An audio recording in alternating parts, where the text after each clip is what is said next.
Paraguay es el país con menos carga tributaria. Para ser más claro, es el país donde menos impuestos se pagan. Y además con un índice de evasión alarmante. Los impuestos son contribuciones obligatorias que las personas y empresas deben abonar al Estado con el objetivo de financiar los gastos de los servicios sociales como salud, educación y obras públicas. El Ministerio de Hacienda, a través de la Subsecretaría de Estado de Tributación, se encarga de recaudar, regular y administrar los ingresos generados por el pago de impuestos. En nuestro país, el pago de impuestos se exige sin discriminar la capacidad del contribuyente. Una persona con altos ingresos o un gran empresario abona el mismo porcentaje que una persona con menor ganancia. La inmensa mayoría de los impuestos en Paraguay son indirectos, es decir, se cobran independientemente de la capacidad de pago del contribuyente.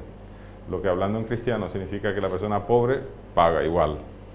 La persona rica paga el mismo porcentaje, es decir, no se discrimina según el potencial de pago del contribuyente. El impuesto al valor agregado representa el 52% de la recaudación tributaria en el país y es de fácil control e ingreso. Este impuesto lo paga el consumidor final sin importar el nivel de ingreso que tenga. Al comprar cualquier producto, ya está pagando 10% de impuesto. El impuesto más recaudador desde la óptica de Hacienda es el IVA, porque representa algo así como el 52% de toda la recaudación tributaria del fisco, eso quiere decir el Ministerio de Hacienda. A diferencia de las personas físicas no contribuyentes, las personas jurídicas, ya sean empresas o asociaciones, tienen la posibilidad de descargar el IVA con los insumos o productos que adquieren para viabilizar su actividad comercial. El curso final del IVA es que lo paga el consumidor final, todos nosotros. Lo que forma parte de la cadena de producción es el valor que se agrega al producto o el servicio. Eso es lo que se puede descontar y se conoce como crédito fiscal. El resto no se utiliza y ahí es donde las empresas o las personas físicas actúan como consumidores finales, pero las empresas en muy pocos casos actúan como consumidores finales. Sí lo hacen las personas físicas y ahí está la contribución con relación al impuesto al valor agregado. Los impuestos directos son los que abonan los contribuyentes al fisco sin posibilidad de trasladarlos al consumidor, como por ejemplo el impuesto a la renta, el IRPC e IMAGRO. Los impuestos indirectos son los que el contribuyente transfiere al consumidor final, que lo abona al adquirir un bien o un servicio.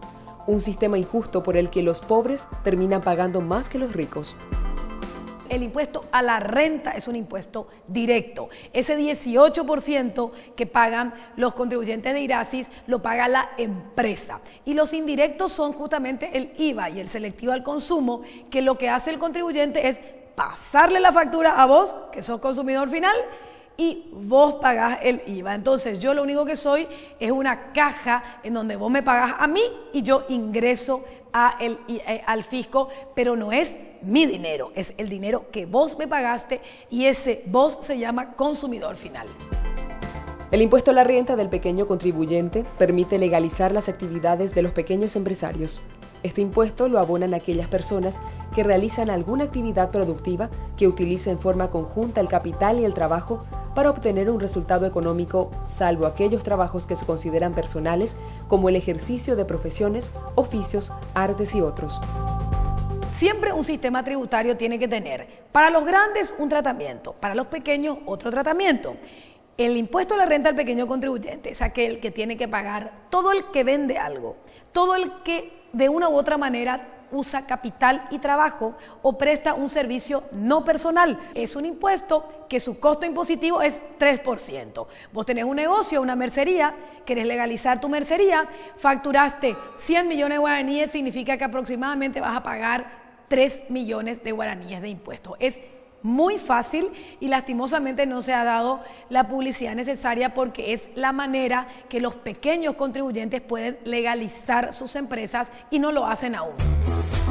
En cuanto a mayor recaudación, en el segundo puesto está el impuesto a la renta de las actividades comerciales, industriales o de servicios, que representa el 18% de los ingresos al fisco de acuerdo a las estadísticas del Ministerio de Hacienda.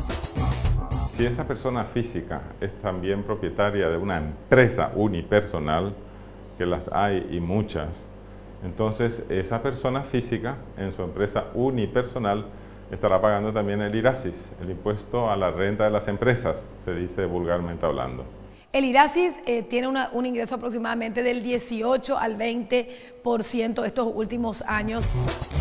Por otra parte, existe el impuesto a las actividades agrícolas o ganaderas realizadas en el territorio nacional. El IMAGRO apenas representa el 0,04% de la recaudación fiscal. Un impuesto absurdo que permite que los que más pueden pagar son los que menos pagan. El ejemplo más claro se ve en los agroexportadores, que tienen la mayor riqueza del país. Hay que separar los impuestos que paga el productor, el que utiliza la tierra y de la tierra saca productos agropecuarios. Esos productores y los que tienen inmuebles rurales pagan el IMAGRO, el impuesto a la renta de las actividades agropecuarias. Esta recaudación es prácticamente nula, 0,04 en el 2011, 0,03 en el 2010. Por eso es que ahora se ha modificado la reglamentación, porque en realidad este sector tenía beneficios impositivos. Uno mira lo que dice la ley le obligaba a liquidar de una manera diferente y la administración tributaria había reglamentado con amplias posibilidades y hacía que la recaudación sea muy poca. Tras una propuesta del Ministerio de Hacienda, la Presidencia de la República firmó el decreto número 8279 que modifica el IMAGRO, reduciendo los beneficios impositivos con los que cuenta el sector agropecuario. Esta modificación equipara en porcentaje al IVA y al IRPC. La tasa en el IMAGRO es 2,5% para los pequeños productores y 10% para los grandes. Pero el problema está cómo llego a lo que se llama la base imponible, el monto sobre el cual se aplica la tasa. Antes yo hacía como una cuenta corriente, todo lo que entró menos todo lo que salió, todo lo que entró menos todo lo que salió. Ahora ya no lo voy a hacer así. Ahora voy a hacer gasto e inversión. La inversión se va a hacer de acuerdo a los años de vida útil. Si yo compro un tractor, no voy a llevar 10 millones de guaraníes como gasto deducible. Voy a poner en un rubro que se llama activo y voy a utilizar de acuerdo a ese periodo de vida útil. La implementación del impuesto a la renta personal es considerada como ingreso fundamental, porque aumentaría los ingresos fiscales sin atentar contra los que menos tienen.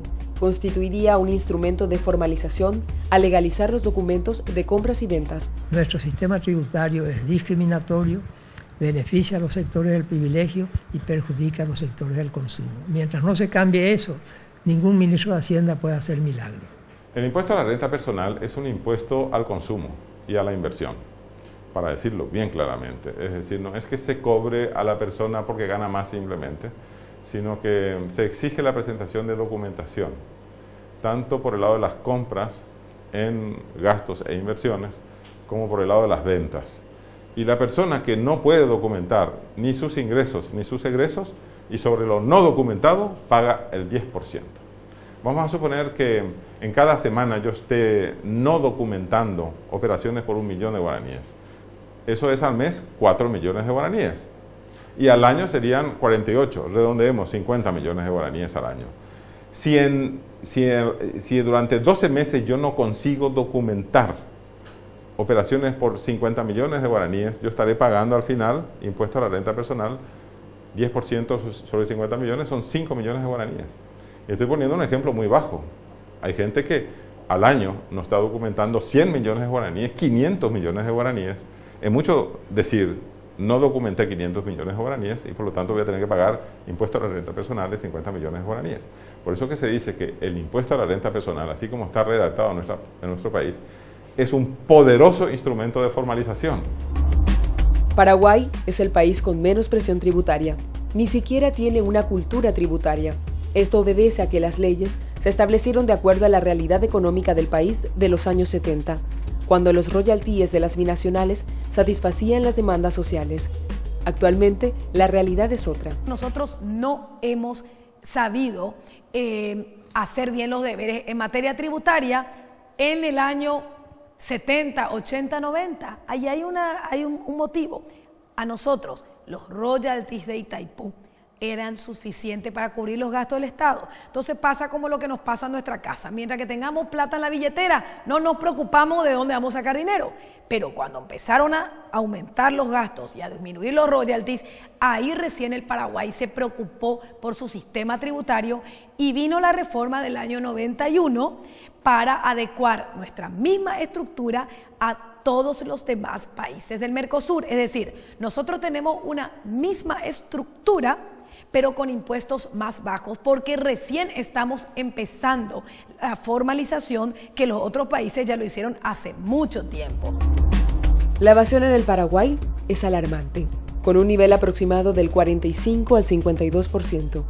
Es cruelmente irónico que contando con tan bajo índice tributario, el nivel de evasión sea tan alto. La primera evasión se da cuando el vendedor no emite factura y el consumidor no la exige. Esto impide legalizar cualquier actividad comercial. El ejemplo más significativo de evasión se da en las zonas fronterizas. A pesar de que en este país la legislación y la reglamentación establecen el pago de muy pocos impuestos y con tasas muy bajas, a pesar de eso, la evasión es gigantesca. Y los ejemplos más claros son el contrabando extraordinariamente grande que sigue existiendo, que no está pagando los impuestos de importación y tampoco los impuestos internos porque entra de contrabando. Y aparte de eso hay también evasión gigantesca en el IVA, en el IRASIS, en el IMAGRO, que paga poquísimo igual. La gente no quiere pagar. La responsabilidad de la evasión es compartida. De el que va a un comercio y no pide factura, ese es cómplice de la evasión. Algo tan sencillo que hacemos todos los días. Incluso cuando nos quieren dar, le decimos así nomás. Nosotros somos cómplices de la evasión. La evasión se da, digamos, a pequeña escala, todo aquel que no pide factura y todo aquel que no emite factura. También la evasión en Ciudad del Este se da por la no emisión de las facturas. Según los expertos, para que las leyes tributarias lleguen con mayor justicia al contribuyente se las debe replantear. Solo así se obtendrá una recaudación más justa y equitativa para todos, y el Estado tendrá mayores recursos para redistribuir a través de los gastos del presupuesto general de la nación. Lograr un equilibrio entre los sectores con mayores posibilidades de pagar impuestos y que son los que menos pagan, beneficiando con un tributo más racional, con un tributo que evidentemente haga participar a los que controlan los principales aspectos de la riqueza generada por producción en base a la tierra. Ambas partes, el Estado y la ciudadanía, deben cumplir con sus obligaciones. Mientras se cumpla con los impuestos, el Estado podrá invertir en salud, educación, obras, seguridad y otras tantas carencias que deben ser cubiertas. El sistema tributario debe lograr un equilibrio racional. Los impuestos se deben regir de acuerdo a la capacidad productiva de cada uno. El que más tiene debe pagar más. De esa manera, la recaudación redistribuida permitirá que los que menos tienen también puedan acceder a los servicios públicos.